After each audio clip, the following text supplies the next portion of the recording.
Baik, assalamualaikum warahmatullahi wabarakatuh. Eh, Pada video kali ini kita akan melakukan eh, praktikum mengenai ridge regresi atau regresi ridge. Nah, di sini saya sudah siapkan latar belakang ya masalahnya di sini. Eh, Dalam era digital saat ini, strategi pemasaran berbasis data menjadi faktor penting dalam meningkatkan penjualan produk. Perusahaan tidak hanya mengandalkan satu faktor, tapi kombinasi berbagai indikator seperti biaya iklan, jumlah pengunjung, dan interaksi pengguna. Namun dalam praktiknya, variabel-variabel tersebut seringkali saling berkorelasi. Misalnya semakin banyak pengunjung yang datang ke satu platform, maka jumlah klik yang dihasilkan juga cenderung meningkat. Hal ini dapat menimbulkan yang namanya masalah multikonektivitas yang berpotensi mengganggu kestabilan model regresi. Nah, masalah multikonektivitas ini dapat diatasi dengan salah satunya itu dengan menggunakan ridge regresi ini. Nah, adapun tujuan analisis kita pada praktikum ini yaitu menganalisis pengaruh biaya iklan sebagai X1, jumlah pengunjung sebagai X2, dan jumlah klik sebagai X3. Nah, untuk melihat pengaruh-pengaruhnya ketiga variabel itu terhadap penjualan produk. Yang kedua yaitu mengatasi masalah multikulturalitas antar variabel dependen. Nah, yang ketiga, membangun model prediksi penjualan yang lebih stabil dan akurat menggunakan ridge regresi. Oke, langkah pertama kita lakukan adalah meload package. Di sini ada 3 package yang digunakan, yaitu yang pertama adalah GLFnet. Ini adalah package yang berisi regresi. Nah, selanjutnya itu library card, yaitu berisi UGV. Dan yang terakhir itu library ggplot untuk membuat plotnya. Oke, kita run untuk load package. Selanjutnya itu kita import datanya masuk ke dalam R. Di sini saya punya data CSV ya, yang bernama Rich. Saya run ya. Oke, sudah muncul di sini ada kolom iklan, kolom pengunjung, kolom klik, dan kolom penjualan. Nah, kita mau melihat pengaruh-pengaruh ketiga variabel ini, iklan, pengunjung, dan klik terhadap penjualan. Di sini kita juga beri nama.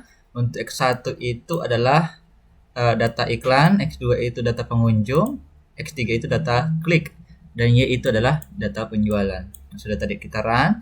Yang selanjutnya yang pertama kita lakukan pemodelan OLS terlebih dahulu. Nah, kenapa perlu pemodelan OLS? Karena kita akan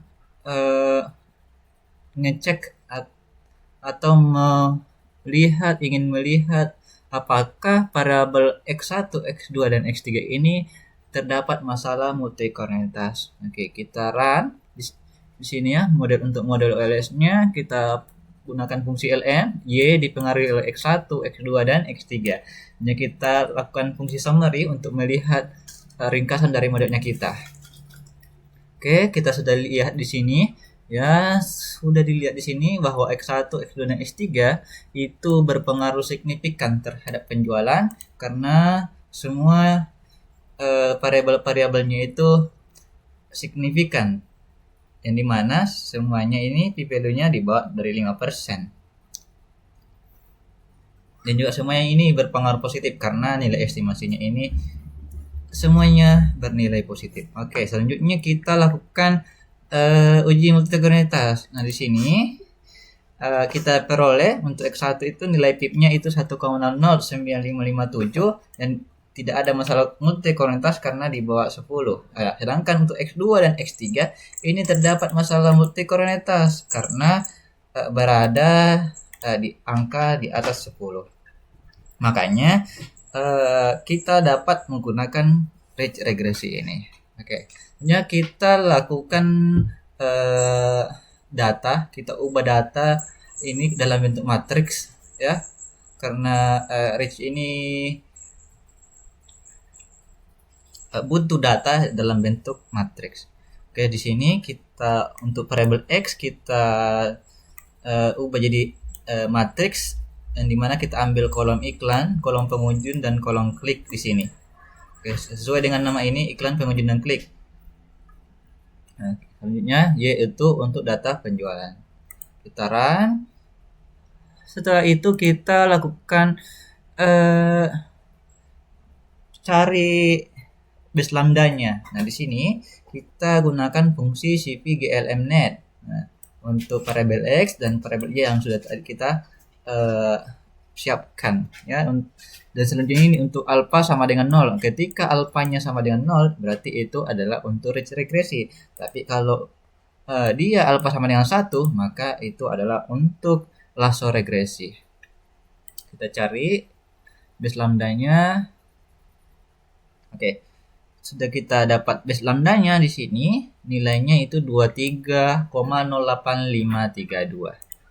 Nah, kita sudah dapat base lambda, maka kita memodelkan menggunakan ridge regresi. Oke, kita di sini pakai beri nama modelnya kita itu ridge model dengan fungsi glmnet, variabel x dan variabel y dengan alpha 0, dengan lambdanya kita cari tadi adalah base lambdanya itu 23,08532. Maka kita beri nama di sini base lambda. Oke. Kita ambil koefisiennya. Kita dapat di sini untuk intercept atau beta notnya itu 138,9722. Selanjutnya itu iklan 3,48, pengunjung itu 0,52 dan klik 0,74. Nah, selanjutnya kita dapat persamaan modelnya sebagai berikut. Nah, untuk interpretasinya itu kita bisa lihat di sini ya, karena semuanya berpengaruh positif dan signifikan, maka di sini semuanya meningkatkan penjualan. Nah, kalau untuk yang pertama itu iklan. Nah, kita bisa lihat di sini untuk interpretasinya itu setiap kenaikan 1 unit iklan akan meningkatkan penjualan sekitar 3,48 unit. Nah, selanjutnya untuk pengunjung itu setiap tambahan 1 pengunjung akan meningkatkan penjualan sekitar 0,52 unit. Dan untuk klik di sini setiap tambahan 1 klik akan meningkatkan penjualan sekitar 0,74 unit. Nah, selanjutnya kita lakukan evaluasi model. Nah, sebelum melakukan evaluasi model kita perlu menentukan nilai prediksi. Nah, kita buat di sini untuk Y prediksinya kita pakai fungsi predict dengan modelnya itu ridge model yang di sini ya, tadi di sini ridge model ya. Baru kita S-nya itu base lambda yang 24 sekian dan new X-nya itu adalah yang data yang ini kita ambil. Ya, kita run ya. Kita run. Oke, kalau ingin melihat nilai prediksinya bisa saja. Oke, ini adalah nilai prediksi dari ridge regresi.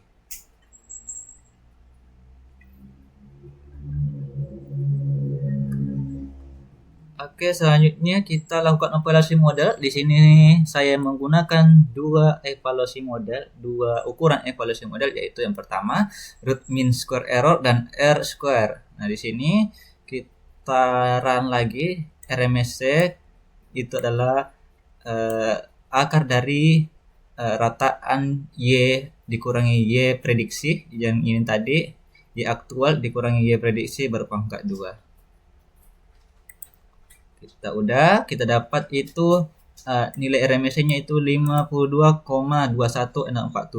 Maka untuk interpretasinya di sini rata-rata kesalahan prediksi dari model ridge terhadap nilai aktual penjualan adalah sekitar 52,21647. Selanjutnya kita lakukan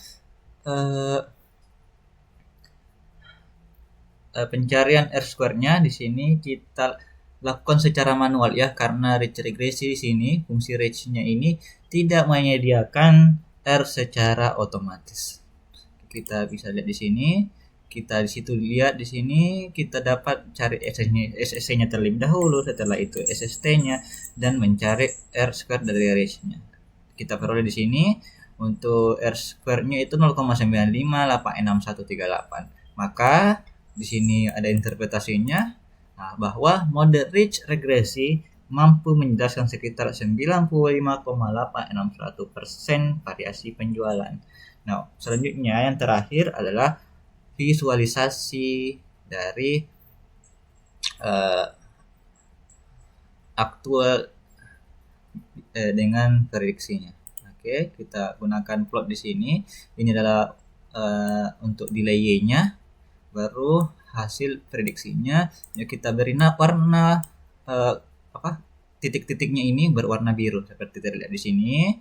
Ini slab aktual untuk memberi nama untuk garis atau sumbu X-nya aktual. XY lab ini untuk memberi nama sumbu Y prediksi. Dan ini adalah garis teoretikalnya. Oke, nah dapat kita lihat karena datanya kita sudah dapat dikatakan mengikuti garis ya. Dapat lihat di sini mengikuti garis linear ini, maka modelnya kita telah baik dalam memprediksi penjualan. Mungkin cukup sekian untuk regresi. Wassalamualaikum warahmatullahi wabarakatuh.